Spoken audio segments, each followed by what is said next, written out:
Exposición de Damián Loretti, director de la Maestría de Estudios Interdisciplinarios sobre Servicios de Comunicación Audiovisual de la Universidad de Buenos Aires, Argentina. Lo que quiero plantear mañana en foco es algo alrededor de lo que fue el planteo de mi libro, que es poner en juego los conceptos de derecho a la comunicación como una herramienta del crecimiento democrático de las sociedades contemporáneas, entendiendo al activo de la democracia, que es el estado de conflicto por la pelea de los derechos, como un estado normal, natural, digo, en América Latina, en el mundo en su conjunto, pero diría mayormente en América Latina, donde la desigualdad todavía sigue siendo tan grande pese a los esfuerzos de muchos países que han hecho un crecimiento exponencial en materia de equidad. Todavía hay cosas para seguir discutiendo. Y las doctrinas que apoyan nuestros principios en materia de libertad de expresión, o de derecho a la comunicación, más claramente dicho, en el marco de nuevos desafíos tecnológicos, de desafíos políticos, de instancias electorales como las que se avecinan en varios países, me parece dar cuenta de que es una oportunidad interesante de compartir experiencias. Así que vamos a dar el inicio de esta reflexión, este conversatorio con Damián Loretti. Bienvenido, Damián.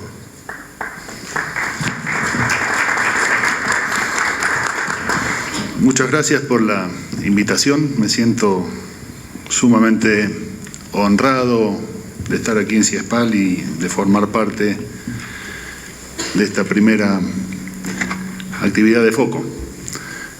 Quizás para algunos de los compañeros que participaron ayer y hoy del taller algunas cosas les resulte conocidas, pero desde algún lugar hay que empezar los debates, así que vamos a presentar algunas ideas que tiendan a esta oportunidad maravillosa de generar corrientes de empatía y de discusión y de visibilización de matices entre nosotros, partiendo de una primera o de dos cuestiones iniciales. La primera, creo que el debate entre nosotros requiere arruinar nuestro propio estado de confortabilidad con lo que pensamos, conocemos y sabemos. Como decía recién el compañero, tenemos una responsabilidad especial. Lo que no tenemos es el derecho a ser indulgentes o precarios a la hora de discutir. Hay demasiada gente que confía en nosotros para que defendamos o expandamos sus derechos, y me parece que en ese ambiente tenemos una obligación muy especial. Entonces, los invito a que rompamos nuestros prejuicios y nuestras confortabilidades. Sobre todo cuando tiendo a imaginar que la gran mayoría de los que estamos aquí nos avecinamos a la discusión de, llamémosle rápidamente, el derecho a la comunicación desde posiciones de resistencia. Digo, hay muy pocos jovencitos de 20, con lo cual deduzco que más de uno de nosotros arrancó leyendo el Nomic o cosas del estilo, y nos fuimos de a poco envalentonando con algunas cosas que empezamos a discutir hace algunos años. Acá hay algunos de los que participamos de un primer encuentro en Pozo de Rosas, Venezuela, donde cambiamos un paradigma, si es que existía, en función de empezar a entender que esto de la comunicación y la libertad de expresión era un derecho humano. Y para los que venimos de países que han sufrido dictaduras, la reivindicación de los espacios de derechos humanos tiene una particularidad muy especial, que es la convicción de que la militancia en materia de derechos humanos no reconoce imposibles, reconoce cosas que a lo mejor llevan un poco más de tiempo. Y así fue pasando, digo, desde que en los foros internacionales solo se hablaba de la obligación del Estado de abstenerse de censurar y ahí se acababan sus obligaciones, a otro género de debates en los cuales, por lo menos, lo que está claro es que hay un rol del Estado de promover y proteger la diversidad y el pluralismo. Eso no está exento de matices y de que los sectores históricamente concentrados de la comunicación ahora reclamen que los nuevos cambios legales lo que hacen es arruinar el pluralismo y la diversidad de ellos, porque aparecen nuevos que les quitan las condiciones de monopolio que habían. Hago un punto y después, si me alcanza el tiempo, en las preguntas volvemos a esto. La segunda premisa que quería plantear es: no podemos darnos el lujo de repetir fórmulas o letras o artículos como si con eso estuviera todo pago y no hubiera más nada que discutir. Para los profesores de esta disciplina hay un profesor que se llama Larry Alexander, que tiene una frase muy interesante que dice: lo mejor y lo peor que nos podría pasar es que nuestros estudiantes, cuando llega fin de año en los exámenes, reciten lo que nosotros les decimos. Eso sería lo bueno, pero también es lo malo si no logran saber que eso forma parte de una canción, que tiene una melodía, que tiene un autor, que tiene una historia y que tiene un sentido quien lo canta. Y me parece que nuestros debates deben ir en esa línea, tener claro que estamos en un proceso de expansión de derechos, de crecimiento, de reconocimiento, de debates y de algunas cosas que en esta pelea todavía faltan. Y en esa línea de trabajo, si hay algo que en los foros internacionales se fue reconociendo, más allá de matices y dificultades, y por eso me parece que una de las cuestiones a debatir entre nosotros, no creo que hoy podamos, pero sí para el futuro es una de las cosas que decía Orlando: ¿qué queremos hacer? Y yo agregaría, ¿dónde hacerlas? ¿Y en qué queremos incidir? Teniendo clara convicción de que un palo en la rueda o una derrota parcial tiene efectos, no diría catastróficos, pero casi a veces de volver, como en el juego de la oca, a la casilla cero. Porque cuando vienen por nosotros no vienen por los matices, vienen por todo. Entonces, en ese plano yo recogería que UNESCO ha planteado la Convención de Diversidad Cultural como un modo de oponerse a la liberalización total, completa y absoluta de los servicios y productos audiovisuales educativos por vía de la Convención de Diversidad Cultural, y que eso ha servido, por ejemplo, para que el Parlamento Europeo diga: algunas cosas no son bienes transables.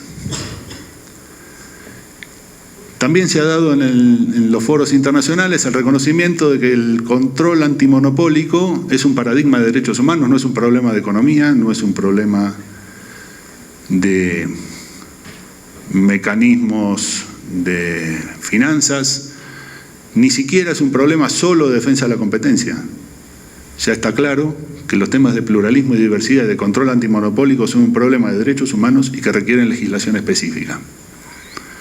Digo esto a propósito de varios debates que hay en el continente a nivel nacional, y no solo nacional, respecto de este tipo de cuestiones. También está claro que la aparición de un tercer sector, y también está claro que la defensa de los medios estatales o públicos, o el nombre que queramos ponerle, no vamos a discutir ahora esto, también forma parte de los paradigmas de reconocimiento de los derechos humanos. No se puede pensar a la comunicación como un negocio. Y eso importa el reconocimiento de distintos actores, pero con eso no alcanza. Lo que hay que ver es cuál es el día cero de la aplicación de estas reglas y cuáles son los mecanismos de hacerlo. Uno puede enamorarse mucho de decir que hay que poner reglas antimonopólicas. Ahora, lo que hay que discutir es cuál es el mejor modo de hacerlo. Insisto, donde alguna de estas cuestiones fracasan, van por toda la discusión legal. Empezamos a discutir desde cero, empezamos a discutir de vuelta, desde si lo que hay que proteger es solo al señor que se para en la esquina de la calle, y no es poco, de no ser detenido cuando quiere protestar, o de la vieja lógica del señor que se para arriba del banquito en la plaza de Hyde Park porque quiere hablar mal de la corona. Y lo que tenemos hoy es ver de qué modo multiplicamos esas esquinas, esos banquitos, esas plazas, y multiplicamos los oradores. Porque ese es el único modo de pensar la democratización de la comunicación. Pensar que hay que multiplicar los foros, multiplicar las ventanas, multiplicar las pantallas y multiplicar los actores que forman parte de ese debate.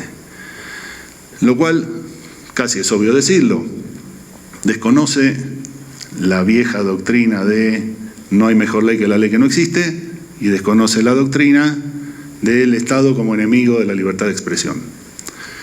Pero a nosotros nos obliga a repensar qué pasa con los actores no estatales que hacen fracasar los procesos de universalización. No quiero decir democratización a propósito para no abrir el debate, sino de universalización de este derecho.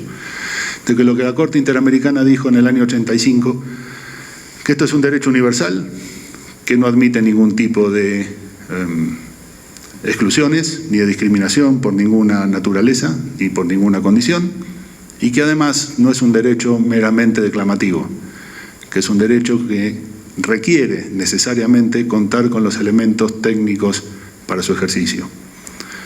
Esto dicho por Loretti no pesa, esto dicho por la Corte Interamericana es un compromiso de hacer para los Estados. Y para no abundar, no sé cómo ando de tiempo, sospecho que mal, sí quiero plantear algo hacia el futuro. Esto no quiere decir dejar de discutir lo que tenemos hoy, no estoy diciendo que estamos discutiendo carretas versus cohetes, ¿ok?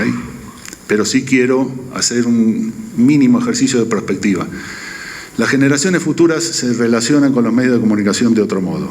De hecho, casi ni con los mismos medios de comunicación en los sectores urbanos de ciertas condiciones económicas dialogan en otras condiciones con los medios.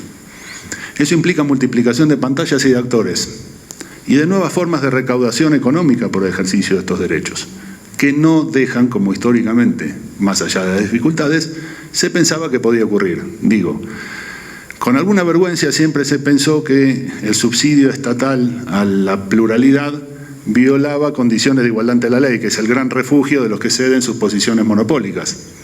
Decir que tratan mejor a los que venían desfavorecidos viola la igualdad ante la ley. Claro, cuando trataban bien a ellos no violaba nada, pero así estamos. Lo que sí creo es que por vía de la digitalización nos enfrentamos a un debate en el cual o se magnifican las brechas o tienden a cortarse. Y los resultados son, en un caso, irreversibles. Y esto implica que hay que buscar el modo de evitar una especie de nueva concentración de mainstream, de consumos y de absorción de recaudaciones. Por ejemplo, Netflix es uno de los modelos, pero no el único. Cuando alguien iba al cine, digo, porque ya cada vez se va menos, se pagaba un impuesto por la entrada y eso servía para financiar la industria del cine. Si no empezamos a mirar qué pasa con nuestros nuevos fenómenos, lo que nos vamos a encontrar es con una caja vacía, con un pluralismo declamado, pero con un proceso de concentración económica brutal que va a volver a fijar la agenda de la comunicación. Porque si no, el único modo va a ser el subsidio estatal y eso tiene sus riesgos y sus complicaciones según los colores de los partidos políticos que nos puedan tocar a cada uno de nosotros. Digo, no sé qué ocurre en la Argentina el 11 de diciembre del 2015 con un montón de cosas que tenemos lanzadas si no se institucionalizan. Entonces me parece que otro de los desafíos es pensar cómo multiplicamos las pantallas y cómo miramos de qué modo esas nuevas pantallas no sean objeto de una nueva aspiradora económica que les terminemos prestando nosotros las pantallas a los concentrados de siempre porque no somos capaces de nutrir o al 33% en el caso de la ley argentina para los sectores sin fines de lucro o las nuevas expresiones con las que nosotros queremos decir que se multiplicaron las esquinas, los lugares de producción y las nuevas pantallas. Muchas gracias.